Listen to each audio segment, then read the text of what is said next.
Well, as director of early music program, um, I have several things I do. One is the first most important one, I guess, is directing the Baroque orchestra, and I don't conduct it. It has we have I think we have some violinists who are on a very nice scholarship from the Gilbert Foundation to actually be minoring. They're modern violinists who are learning how to play Baroque violin.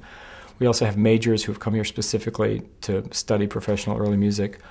And so I have an orchestra that is with violins and cellos and viola da gambas and harpsichord and voices. That ensemble goes between 20 and 25 people for a concert. And we do 4 concerts a year with those. I also have another group that's called the Collegium. We do more Renaissance music that meets a little less often. It's less professional oriented.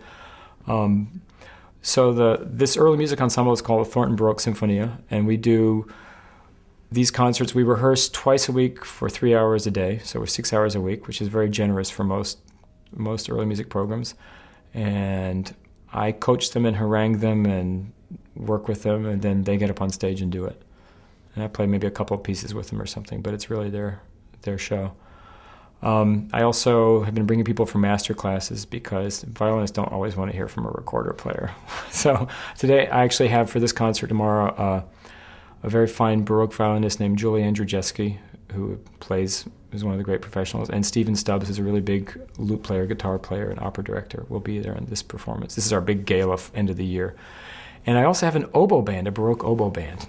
And this is for me such a proud moment because since I play early double reeds, I actually haven't had time to teach them at all. But I have a couple of people who've minored in Baroque oboe, and this year, the 2 of them, they're graduating. They said, well, let's start an oboe band. So they've just started bringing people in, and I just handed out the instruments, and they've been playing. I have a colleague named Deborah Nagy who comes in when she's in town for gigs, and she's been coaching them a little bit, and they're giving their first performance tonight as an oboe band, which is a group of 6 or 7 people playing 17th century dance music.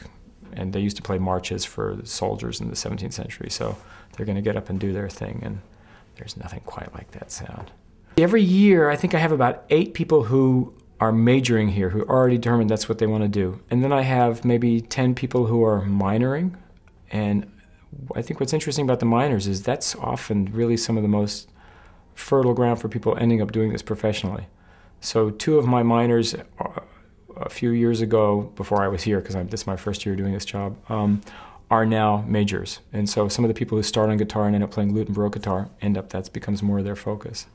So not like we're trying to steal them, but it's just, it appeals to some people. So I think, we have 8, 10, 12 people going that way at any given time.